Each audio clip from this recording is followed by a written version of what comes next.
Welcome back to the show. Welcome back to Indestructible Souls, the podcast for mental wellness for African American men and boys. And I'm excited for today's show. We're going to continue our topic on mental molestation, and we're going to get right into it. There's a lot to talk about, and I don't want to waste any time.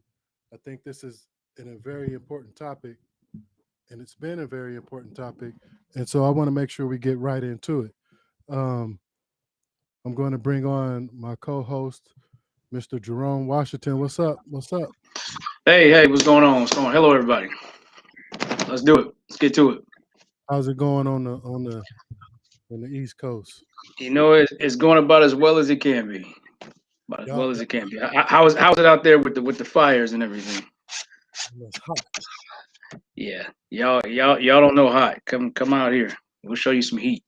Y'all got them hurricanes. Yeah. At least y'all got seasons. We got 3 temperatures here: hot, and real hot. No, we don't have no seasons. It be dry all the way around.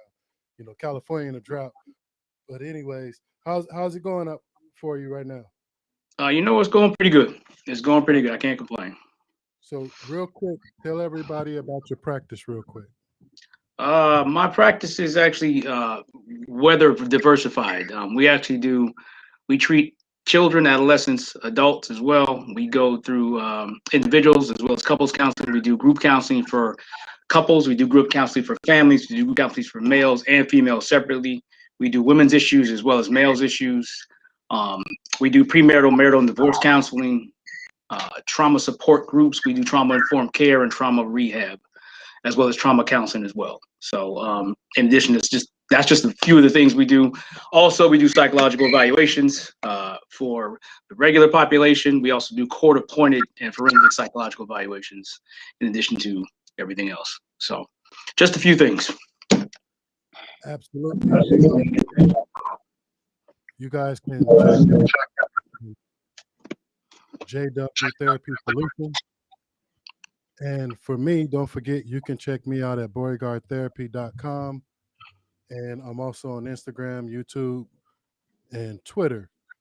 And so we're going to get right into it. So this has been a very powerful topic.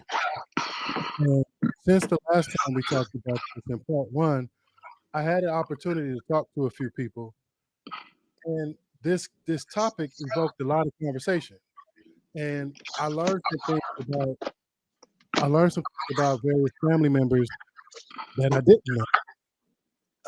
When we talk about molestation, when we talk about mental molestation, when we talk about women and kids being objectified or, put in situations that are risky, that are uncomfortable, that are, traumatic. So I talked to several people, and this whole topic of mental molestation, the goal of this was to make people aware, and also, like I said before, to save lives. And so as we get better with working with children, working with our families, I think this topic brings on an awareness that hopefully a lot less people will be victimized. Less people will understand what goes on with people mentally on both sides of it, which will then help us, like I said, save lives or change lives or affect lives, that people don't have to be victimized when it comes to physical molestation or things like that. So what what feedback have you gotten since the first show?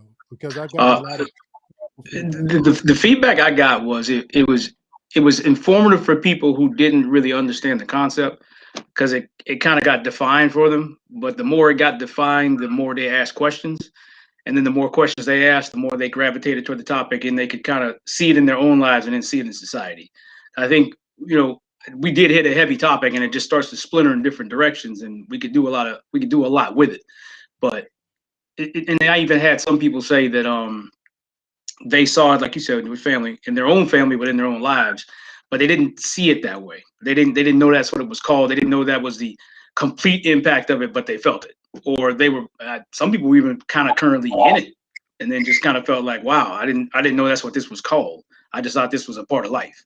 So now you're So seeing that some parts of life that you thought were regular, it's not regular. It's not natural. it's not that it's not natural, but I think that parents, caregivers, adults who care for children, and when I say children, I mean adolescents and young children have to be not only aware of other people, but have Mm-hmm. to be aware of how we parent. So some of the things we talked about last time was we talked about avoiding boundaries or avoiding appropriate conversations about sex. And I was able to talk to a few people about that. And there is a big difference when you normalize the topic of sex in families and sex education and about your body and safeties versus where we don't want to avoid it for various reasons, and then next thing you know things happen. So we talked about that. We talked about the lack of education. We talked about poor boundaries. We shared some very deep stories about that. And so, if you want to see what we talked about it last time, please go to YouTube or you can look on the Facebook feed and rerun the last show because we want to keep moving forward. But I'm going to read the definition of mental molestation just to kind of bring it up to speed. Okay. It is the process in which sexual content, ideas, behaviors are introduced to the individual's psyche immaturely, leading to potential abuse, risky behavior, or maladaptive thoughts or attitudes towards sexual behavior. So that's sort of the definition we give it, which is a very broad definition, but we're talking about the mental aspect of molestation before anything happens. And sometimes things don't happen, but it changes or it warps our attitudes and our knowledge of sex or it of our bodies and things like that. Oh no, I think you hit it on the head to start. I think we kind of touched on this topic a little bit in our previous when we did the sports and mental health segments. A lot of this topic, I think, as well starts in the house. It starts at home, and I think what you mentioned is as far as trying to educate our youth about the topic of sex at a young age. The age is up to the parent of what they want to start at, but you have to make the conversation topic age appropriate. And that starts out with conversation. It doesn't start out with watching TV or videos or things like that because you can't control that medium. You can't control what's going to be on there. You can't control how far it's going to go. So I think having healthy discussions about that at home are a lot more helpful to start going into life and going into society because even a lot of schools these days are offering sex education courses. Right. But but if you allow someone else to tell your child what sex is, they're going to come home to tell you. If you teach your child what you want them to know about what sex is, they can take that information out and say, okay, look, I already know that. I've heard about this, but I know I need to abstain from that conversation and those acts. So I think it starts at home, and that way these individuals have a better perception of what's coming at It here's the thing. It definitely starts at which is a two-edged sword because a lot of times, as we know, statistically, most molestations start at home. them. Sure does. So Sure now, does. so based off of your statement, this would be a good topic, good area to start with. Talk about exposure and images, right? Hmm. And so here's the thing: we live, and this also to connect to having the conversation. We live in an overly sexualized society, right? So images and exposure are two different things, but they also go hand in hand. And so when we talk about exposure to different sexualized topics, we're talking about exposure to sexualized images, but we're also talking about introducing overly sexualized behavior as normal, right? So a Yeah. lot of a lot of times our kids are exposed to these sexualized images and behaviors, but have no education or context which in to navigate it. Okay, and that's now that goes back to my point. If we don't start to educate people of this information early on, and I don't mean teach them about sex. You can teach them about aspects of the body, positions, touch, good touch, bad touch. All these things lead up to that topic, but you have to start them at home. I mean, I use a metaphor often with people who are older and people who are younger. If you talk to a lot of kids who are just starting school, kindergarten, first grade, second grade, you know, they learn to count, but they're learning to count in a specific way. If you walk up to any adult today and you ask them, count to 10, they will tell you 1, 2, 3, 4, 5, 6, 7, 8, 9, 10. And they'll look at you as if they're right. That's incorrect. When you count to 10, it's 0, 1, 2, 3, 4, 5, 6, 7, 8, 9, 10. 0 is a number. People leave it out. You don't learn that until you're a kid. Now, if you would have never taught that kid at a young age to count like that, they'll tell you that 0 is not a number and I'm not going to start there when they get older. So if we teach people with this kind of over sexualized atmosphere that we got today, that, just going at it with somebody or jumping on somebody or violating a person's rights, even though it's passive or not passive, is okay. This is what that person learns. So they're going to only go out and emulate what they learned. And what they learned is what they know. So if you're expecting to, then you're going to call them wrong. They're not going to be able to respond to you and say, I'm wrong. This is what I learned. And people think, oh, whatever I learned is true. Whatever you learn is not always true. Right. What you learn is what you learn. Now, here's the thing. So when we talk about exposure, there's a couple of things I want to differentiate. When we talk about exposure, we're not talking about healthy boundaries or kids seeing healthy boundaries, a healthy relationship between a mother and a father, a healthy relationship between, you know, mother, daughter, father, son, and all those things. What we're talking about is being exposed to explicit ideas, behaviors, images, and thoughts and attitudes. Understand this thoughts and attitudes that warps the mind, and that yet again that we talked about makes children or people more susceptible to abuse. Now here's one of the things I want to, when we talk about exposure and images. We are now in a day and age where people's, especially women, but men too, where their values are placed on their bodies, right? And then so More so than it was before. It's always kind of been that way, but these days it's like your value is how you look. Your value is how you dress, not what's in right, between your ears. not only value between how you dress and so forth, that we even now have younger people getting augmentations at a very early age to Mm-hmm, portray a particular image, mm-hmm, right? mm-hmm. These and these all have to do with sexualized images, right? Correct. So Correct. so here's the thing. So when we talk about being exposed, so one of the things even when you talk about being exposed to a disease, being exposed to something, you may not actually participate in it, but you're exposed to the ideas and the effects of it and to the remnants of it, which then affects the Yeah. mind, the thought. Well, there you go. Let's take let's take a younger parent, male or female, over sexualized, and then they have a young youth that they're raising, either in the same family or it's a broken family. If they're displaying that behavior or attitude, that youth is going to pick that up. You're not they're just going to pick that up from you just because you're emulating it. But also, you see a lot in society today.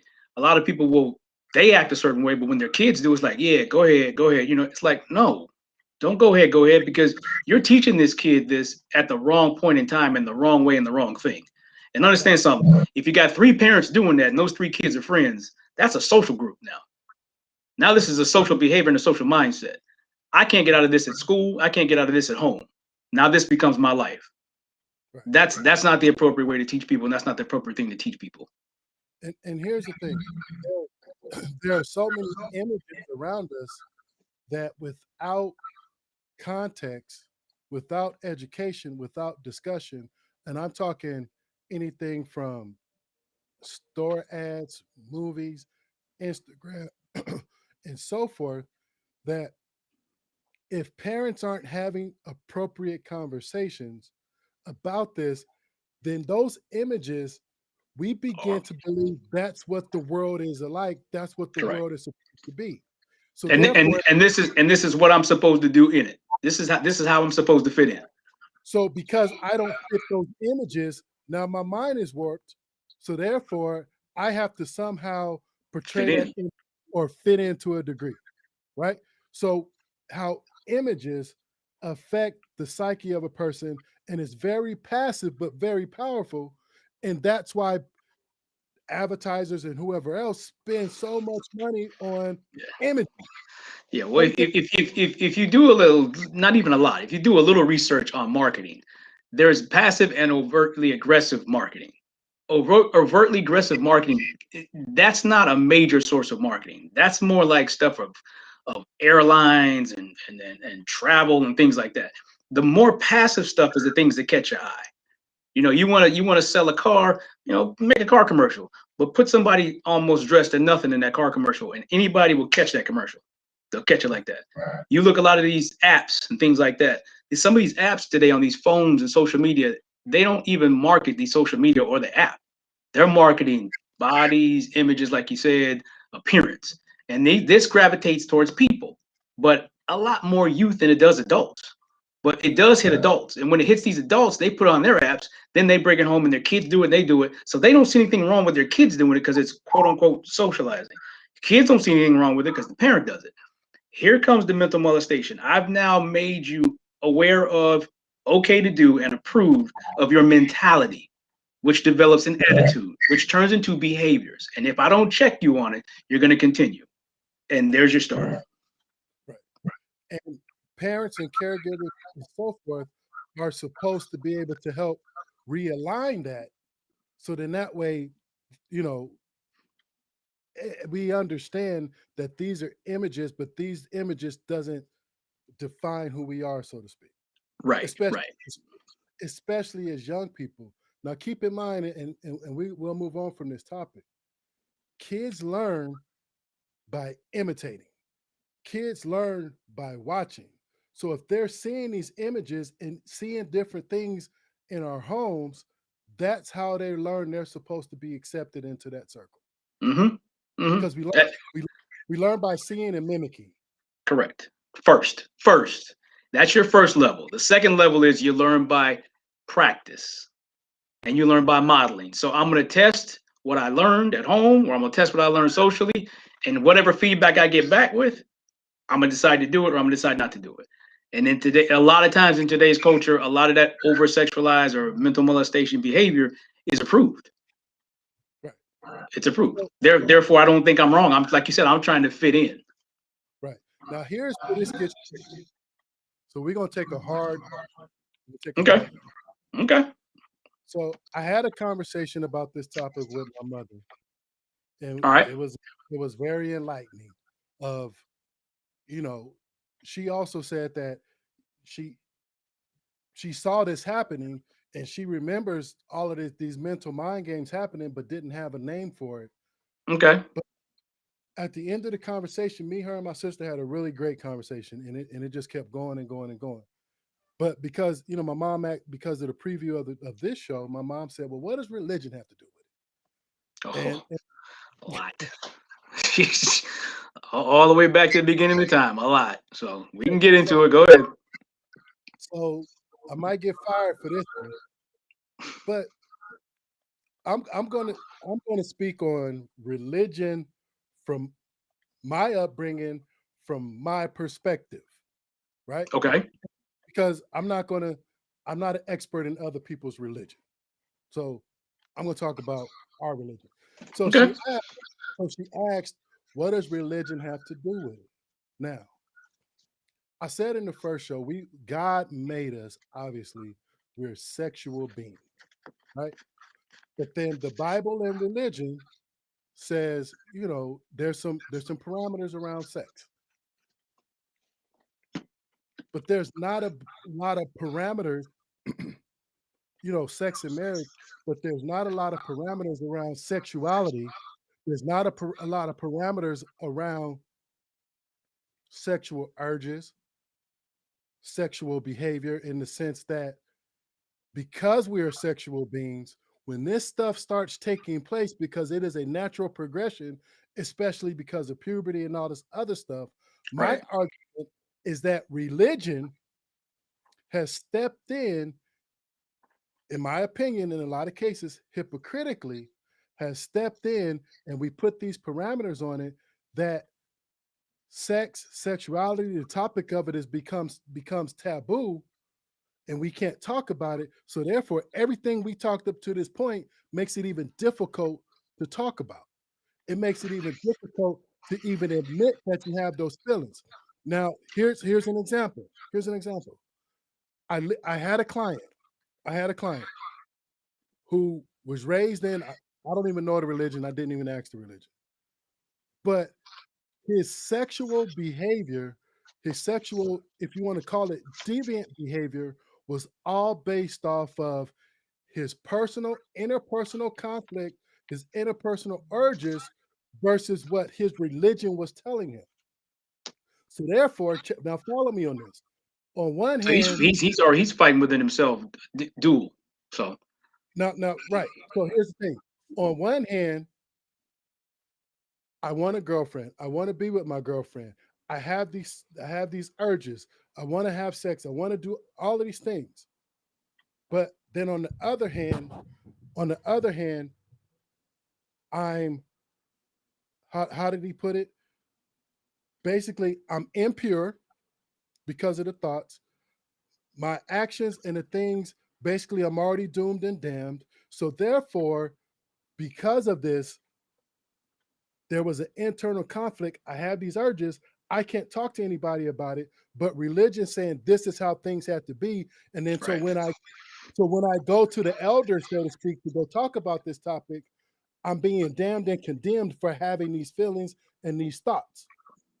Yeah. Right? Well, if you look at what you're describing, we're basically bookending this topic. One end, we're not doing enough on the parental and the social end. We're just letting them loose. On the religious end, I don't dig too deep into religion because religion's like politics. It goes all over the place.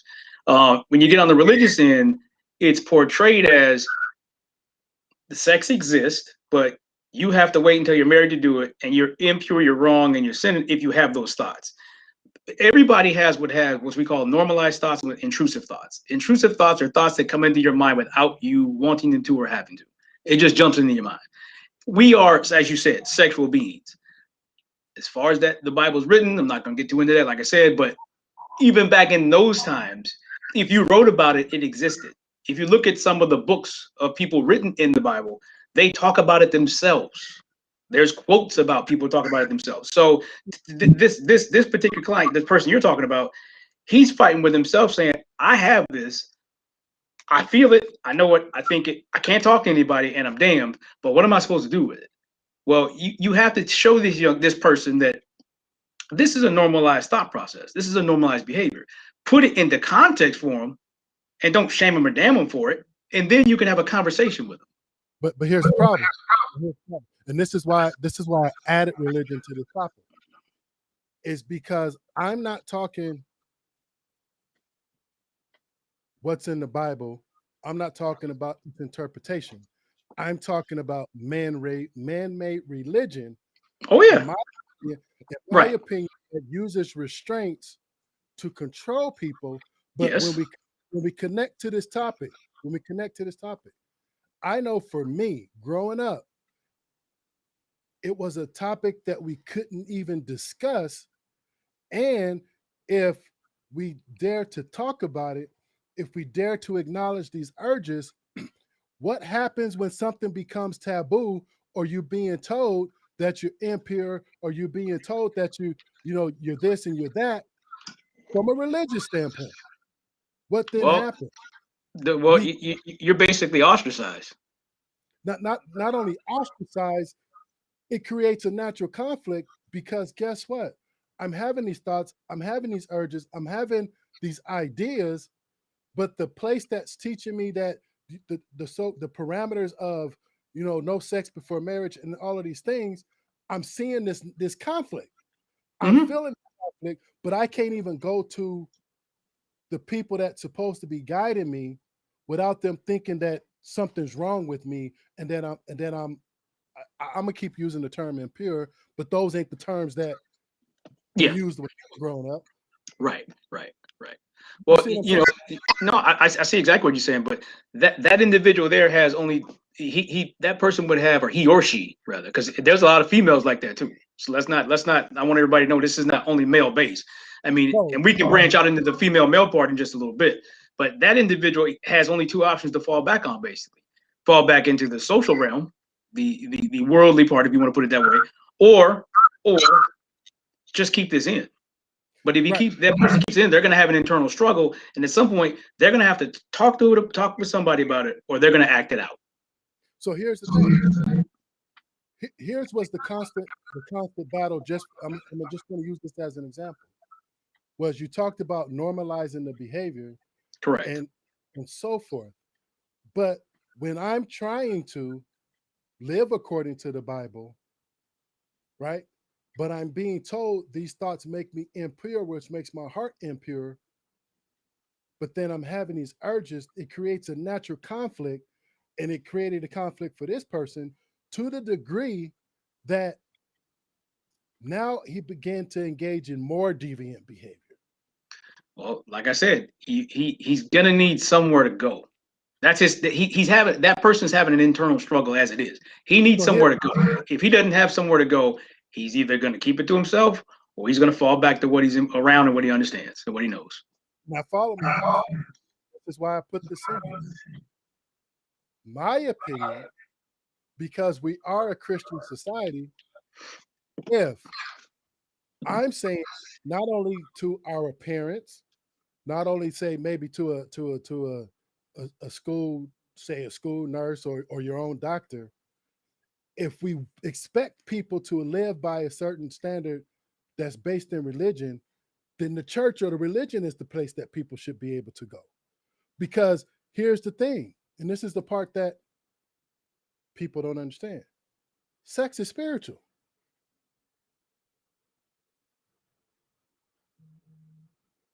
It's supposed to be about a connection. So if it is, Right. But then let's there's a disconnect. And here's the thing, and I mentioned earlier the hypocrisy. When you talk about, and this is a whole nother topic for another day, but I'm gonna mention it anyway.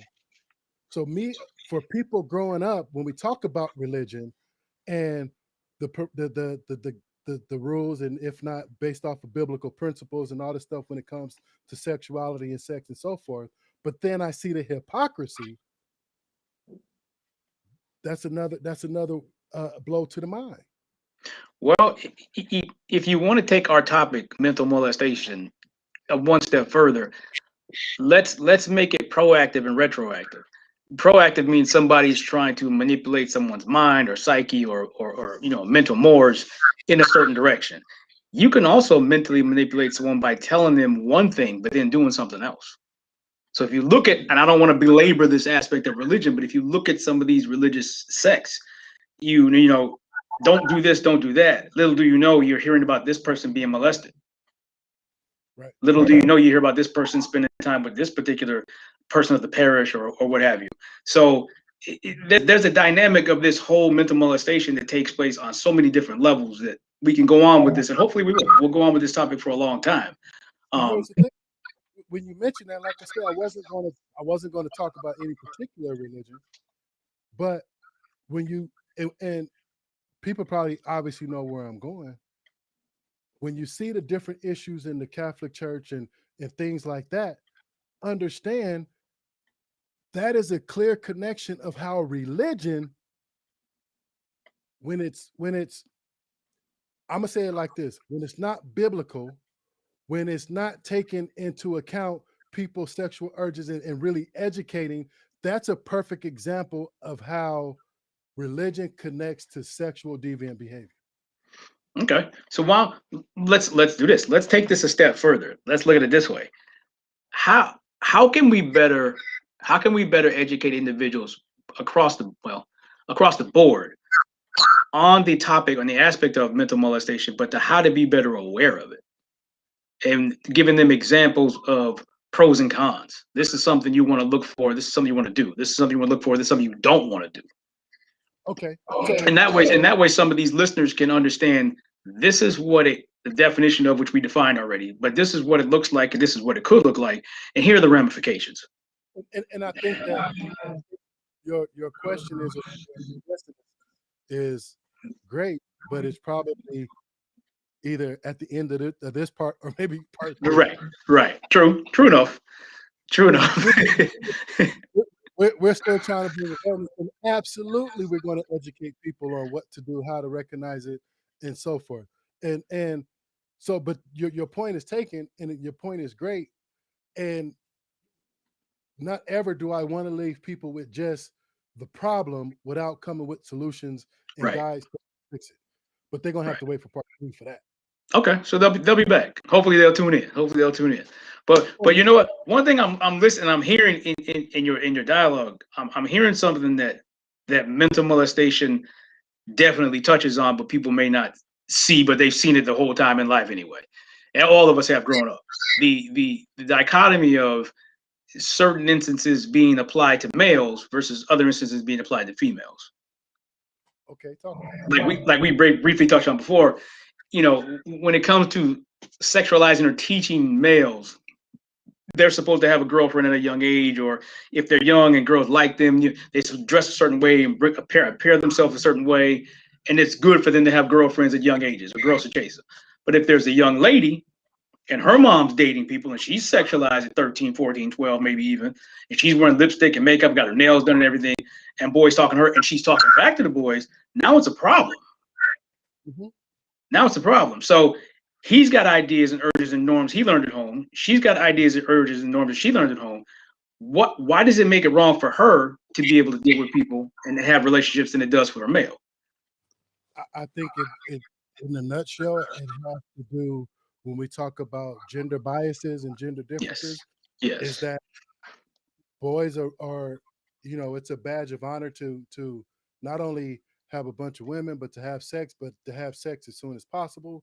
And it's a double-edged, because here's the thing: unless you're gay, you got to have sex with somebody, which means if you're having sex at an early age as a boy, you're having sex at an early. The girl's at her early age, but it's a double-edged sword for her. Right. So then we're talking about looking at females maybe at in general, but definitely at a younger to middle age as an object. They're a conquest, and this is what the male ego and persona is supposed to do. But if a female looks at a male as a conquest, the dynamics change, and this is the definition of basic objectification. This is where we can get to objectification. So go ahead and objectification for the people. I would say at this point, if you look at the conjure of it, objectifying just basically means to take a topic or entity or an object and give it a definition. So that's as plain and simple. But when we're talking about this topic that we're addressing, for a male to approach a female, having his psyche develop, let's say from social media or TV or watching movies, this is how it's supposed to happen. He's supposed to approach a girl like this, maybe walk up and touch her on the body somewhere inappropriately. Okay, this is what I'm supposed to do. No, you're objectifying this young lady or this woman. She's an object to you. She's a female, but she's an object, and it's supposed to be approached this way. You know, so this is how you're supposed to treat us, what you learn, and that's an inappropriate education. Now here's I would add to that. When we talk about objectification, whether male or female, whether it's with a girl person, male or female, it's something to have versus a person to be with. Now here's the thing: when you have a relationship with a person, you treat it different than an object. Yes, you do. Unless you objectify it. Unless you objectify the person, which then now this person becomes subhuman, where they're more of a thing to have versus a person to relate with. Right. No, I agree. But that happens in females too. But when females do it, it's slighted. Well, yet again, boy, I love this topic because we could go in 1,000 different directions. Oh, we are. Let's connect it back to mental molestation. And when we talk about how this warps the psyche, this Hmm. also goes back to exposure. It goes back to images. It goes back to the belief that the person of the opposite sex or the same sex, whatever how it works, is that they are there to serve a purpose Yes. outside of relationship. They're there to serve a purpose, Right. which means and and it's more about obviously the look is more obviously about body and all this other thing than it is about relationship, right? Agreed. Agreed. And but let's not lose track of this. Objectification, because we've said this a lot so far, but I want to bring it up otherwise. Objectification doesn't have to be through media norms. It doesn't have to be through phones or TV or movies. There's a Not at lot of all. there's a lot of objectification that's gone through books. It's gone through people socializing, sitting around talking. Magazines. That's your major. That's your primary primal source of any kind of information, as well as objectification. There were a lot more books. What they call slutty novels or whatever kind of books. Whatever you have you. But a lot of that was written before social media and apps and phones and YouTube and all that ever came out. So that's where a lot of people's norms are shaped. Still, even today. So Right. No, I get it. But just in reference to today's world. But here's the thing: we do it in our own families. you're right. Right We about we that. do we do it in our own families in a slight subtle way. In that a lot of times we don't even know it because guess what? We put a lot of emphasis on appearance. We put a lot of emphasis on shape. We put a lot of emphasis on other things other than The um, person. The person. personality, Mhm. on desires, on interests, and on all these other things. We do it in our own families where we objectify our children, our loved ones, and so forth. Which means then, guess what? When I step out into the world, I present myself as an object. Well, yeah, because you came from where you learned it from. But what people don't understand and how subtle it is, like you said, I step out into the world, but when I step out my front door, I'm not stepping into my family. I'm not stepping into my house. I'm Right. stepping into who my friends, my job, my workplace, what have you. They're not my people. They're not my family. They're not my immediate family. So they may not think like me. Now I have a choice. I have a choice to make. And there's a whole psychological theory on this. I'm not even gonna get into that. But there's a choice to make here. Do I stick with what I got from where I'm at, from home, or do I go with what I'm learning socially? And here comes the balance. Okay. There, Talk to me. there's your balance. And if you really look at in terms of numbers or maybe exposure, there's a lot more social numbers and exposure than there is family. Because unfortunately today, there's a lot of single parent homes. There are some married people, a lot of married people, but a lot. You look at society today. So many people work 2 and 3 jobs and whatever, so they're not home a lot. So people spend a lot of times with their friends or the socializing or at school or aftercares or whatever. They're outside a lot more than they are at home. So if we don't, like we said earlier, if we don't really, as a people, you know, really, really, really focus on helping people, not just young people in general, because the older people teach the young people and the younger people learn from the older people. If we don't teach people how to explain appropriate exposure, definition, um, education physically, education mentally, how to teach them about appropriate just conduct, life skills, education, and that, yes, sexual behavior. Because sexual behavior is not just sex. It's Right. talking with people, it's interacting with people, it's getting a boyfriend, courting a boyfriend, getting a girlfriend, courting a girlfriend, how to treat boys, how to treat girls, how to look at women, how to look at men. All these norms need to be taught. And if you did that, if we all could do that better at home, then when I step outside, I got a lot more things in my backpack to take with me to work and to school than I do than what's out there. But I do know this. I don't have to do and know what's out there because I know what's right in my house. Right. And that's why objectification can take place and mental molestation is so strong. Right. And if you catch it or caught it, a lot of what we were saying throughout both these parts is that this stuff happens at home. Yep. It starts at home. It's the conversations that we have at home. Here's what I want to do. Here's what I want to do. there's one other topic that I want to talk about, and then we could get into the solutions and we can get into the what to do's and so forth. So this is something we had a brief discussion about is adultification, right?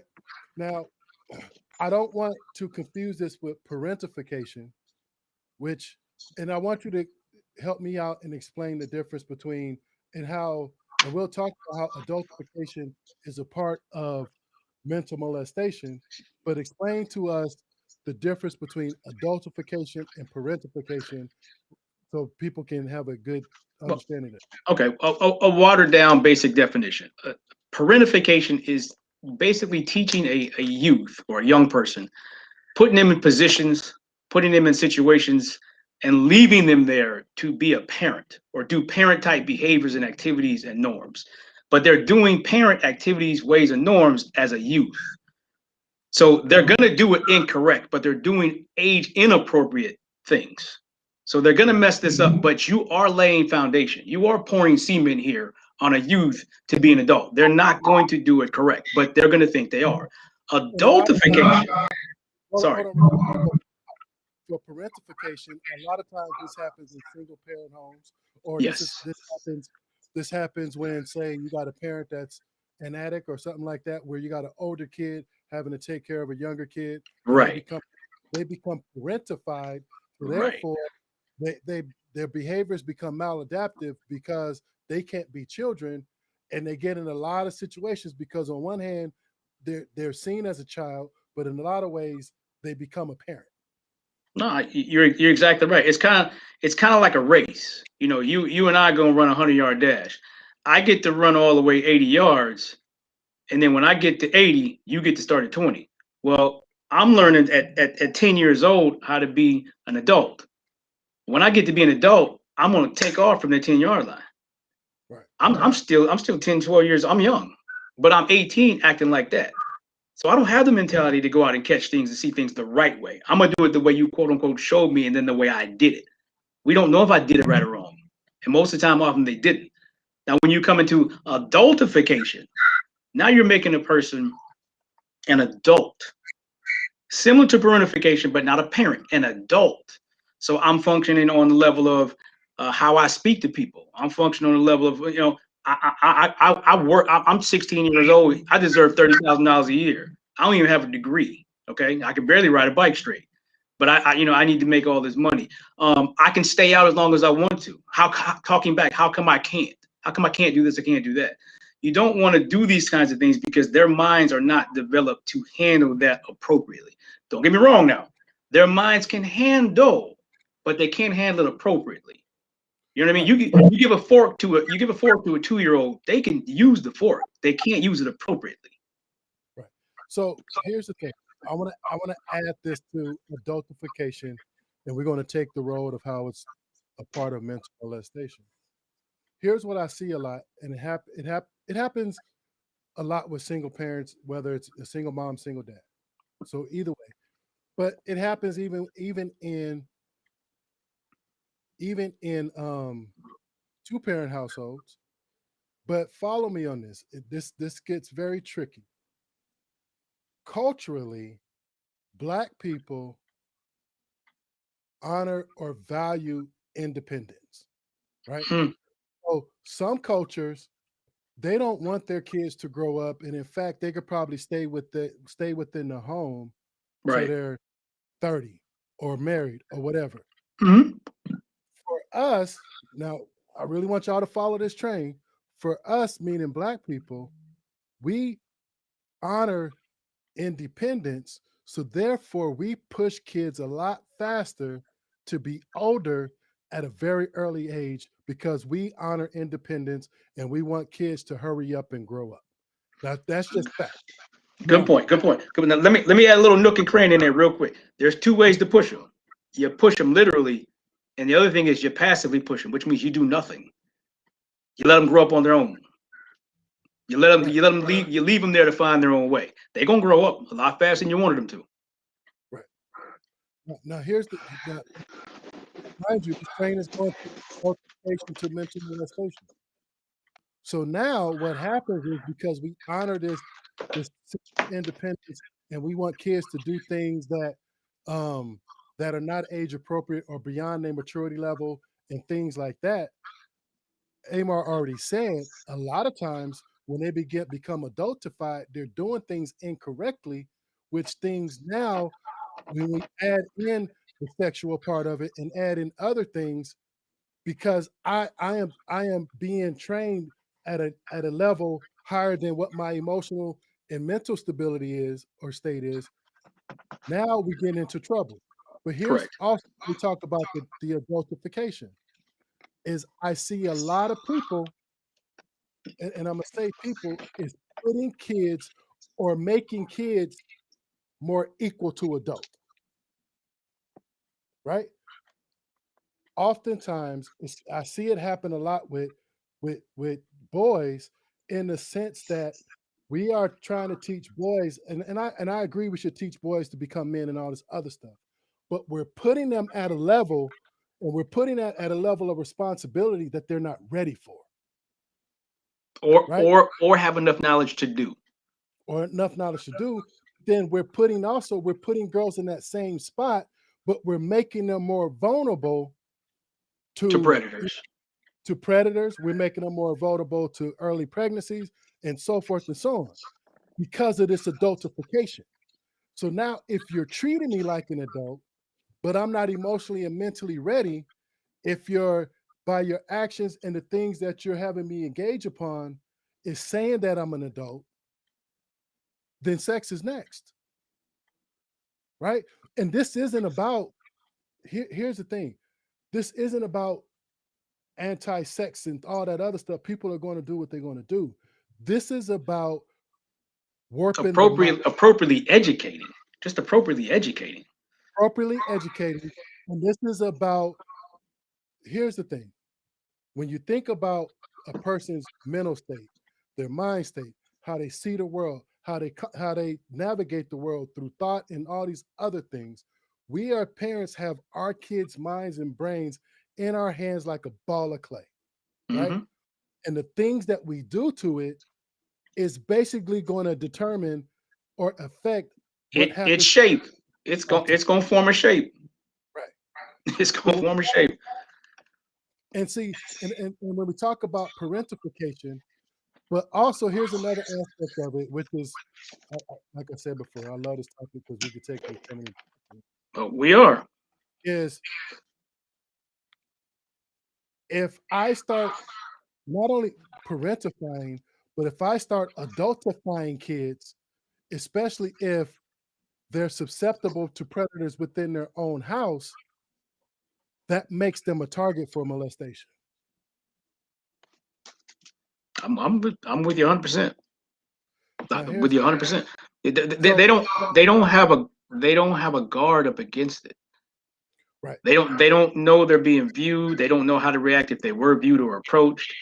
They don't have that psyche. They don't have that information. Now follow me on this.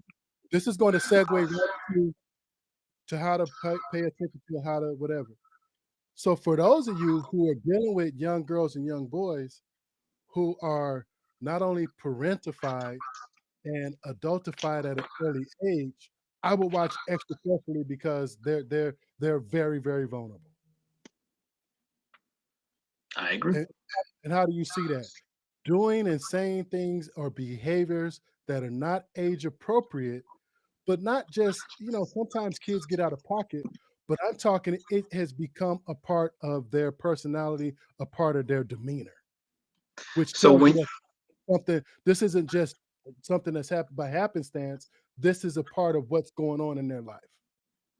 well, so to drive that point home, just like you said, if if we were to put more emphasis on home, any environment where these young people are on a consistent basis, I steer away from the topic of saying that about school and social settings, but more so at home, they'd know better how to navigate what it is you're talking about.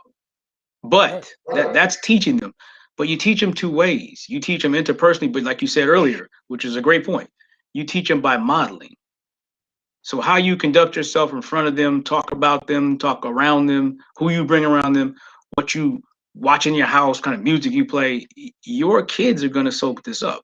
If you don't think so, there's a great book, and I don't want to get into that either, but these kids are sponges. Young people are sponges. You want to see a person's house, take their kids out and squeeze them, and their family will come right out. 1,000%. 1,000%. So let's do this. We got about 10 minutes left. How can people, let's talk about how people can recognize this. What are some of the things we need to do as families? Is not only caregivers, but parents.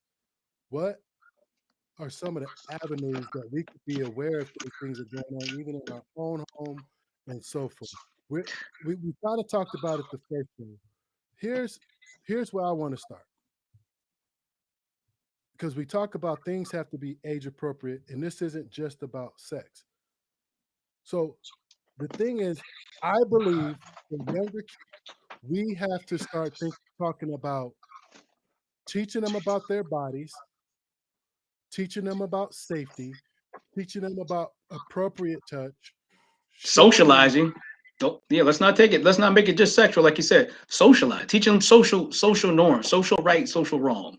goes into boundaries. Right. Uh, and here's the thing, normalizing kids talking about their bodies and what's going on with their bodies. But when you talk about socializing, explain that for the people. Social, basically teaching. Basically teaching and modeling. I mean, you're going to teach interpersonally by talking, and but modeling is more so what you do in front of people. What you show your kids verbally, but what you show your kids behaviorally is what they're going to do, as well as what you tell them to do. You know, there's that old commercial about smoking. You know, a guy catches a kid smoking and said, "Where'd you get that from?" And the kid said, "I learned from watching you." Right. And that's as pure and dry as it is. Right. So when we're modeling appropriate boundaries, when we're modeling having conversation, when we're modeling appropriate touch, and and what is the difference between, you know, intimacy and affection amongst family members, you know, and things like that, so they can so we can understand and kids can understand what love and nurturing and family relationships are supposed to look like, right? So let's start there. But then here's the thing. Let's talk about boundaries. Now, I'm talking physical boundaries, right? Hmm. I'm talking about boundaries in conversation, what's appropriate and what's inappropriate conversation. I'm talking about boundary into exposure of images and things like that that kids are exposed to, right? So when we Yep. talk about setting boundaries, I mean that in the broader sense that just because your kid is into it or likes it doesn't mean it's appropriate. And we have to set boundaries, right? Well, people are gonna. That's kind of how we're on the topic we're on. People are gonna like what they like the illustration you give about the individual with the conflict, interpersonal conflict about religious things he was going through. People like what they like, but you don't give a person what they like all the time. You give them what they need and what Right, they should have. right. And so here's the other thing. So when we talk about proper education, teaching about touch and intimacy and things like that. We talked about setting boundaries, Hmm. right? And when it comes to the part of, we talked about religion and all this other stuff, we have to make it safe. And so here's another thing that has to happen. We have to make it safe for young people and adults to have these conversations. Parents, I hear a lot of parents say, I don't want to talk about that. I'm not ready to talk about that. I don't know what to do about that. At a minimum, allow the conversation, start the conversation, and listen. Listen. There you Now, go. There you listen. There you go. if you feel like you need to get professional help or you need to go to an elder, or you need to go to a mentor, or whatever. That's fine. But we got to make it safe to have these conversations, because if you're not going to have these conversations, somebody else will. And more often than not, the wrong person's going to have that conversation with them. Exactly. And their ears are open because their eyes have been open socially, so they hear this stuff, they see this stuff, they want to, they're intrigued by it, they want to be in it, they're interested by it, and whoever teaches them about it is the person they're going to learn from. So since we take this back to home, do you want someone else to teach your kids about life and about sexuality and about growing up, or do you want to do it? Here, so communication. So we talk about communication. We talk about setting. Here, here's the other thing in terms of what we can do about this. Is here's what we talked about, the independence and all this other stuff. However, do not push your kids faster than their social, emotional development. Do not put kids in a position that they have to perform or be older, wiser, or whatever than that their social, emotional capacity allows. Allow children to be children as long as possible. Now, here's what I have to tell parents, and I want you to jump on this. One of the things we, as parents, we make a mistake at is we parent from a framework and we stay there, right? We have to develop and move along based off of our child's development. So Because we all grow and develop differently. we all grow and develop differently, Correct. but what we grew between 0 and 5 is not going to be the same between 6 and 10, Not even and close. 10 to 15, and then 15 to 20. We have to evolve and move according to our child's development. That's right. But we don't let them do that on their own. We teach them and instruct them throughout that process, and we change and grow with them. What they pick up, great. What they don't pick up, we continue to try to reinforce. And they'll get it one of two ways. They'll get it our way, or they'll get it a way of understanding and implementing it their own way. But they still get it. And here's the fact, and we're going to be right. I worked in the school system for quite a while. Parents start letting go after elementary. Parents start, and here's what I mean by that. In elementary school, it's all fine and dandy, and they have the little school recitals and all this other plus parent teacher conference and all that. By middle school, parents start to let go. Here's the problem. At that age of middle school, emotionally and mentally, kids are the very most vulnerable at that middle school age, right? So here's why I bring that up.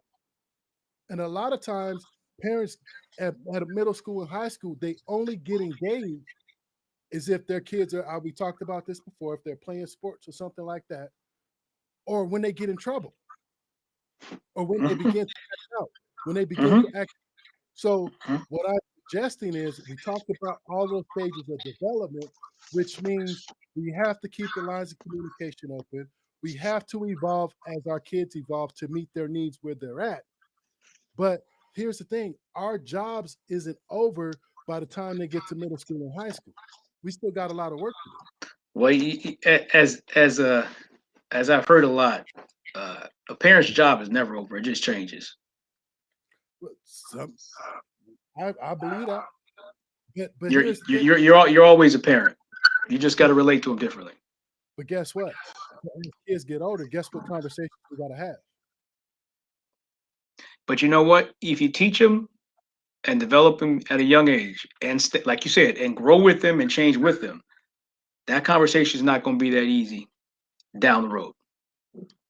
Right, And you can have that. You can more so have that conversation with them instead of having that conversation at them.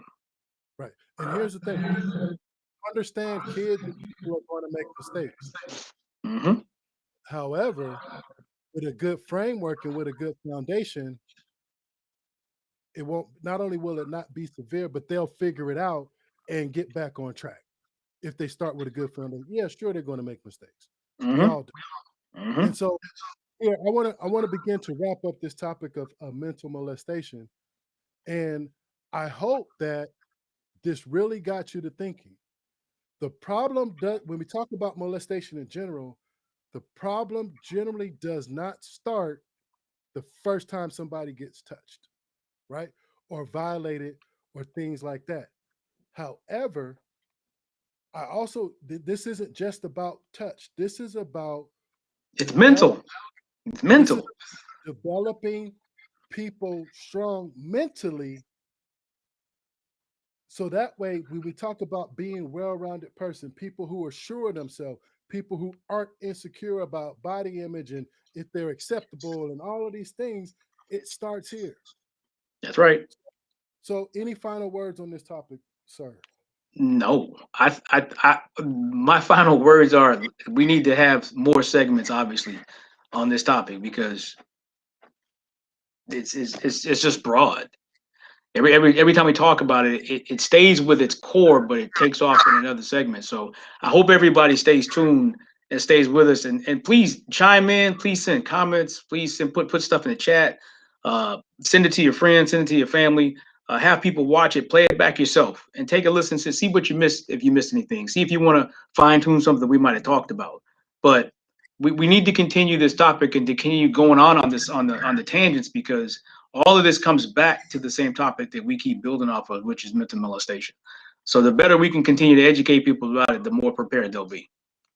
Absolutely. Once again, give them your website and tell them where you're located. So I'm sorry, I couldn't hear you. I said, once again, tell them where you're located and Uh, your website. I am located at this point in time flying over the United States, but sometimes you can find me in Florida and sometimes you can find me in other states. The website is jwtherapysolutions.com. And don't forget, you can check me out at Beauregard Therapy.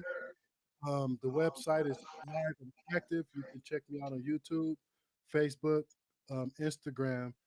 And this has been another episode of Indestructible Souls. I want to thank you guys for joining us and continue to spread the word and tell a friend as we begin to grow this platform. So, once again, thank you for joining us, and we're out. Goodbye.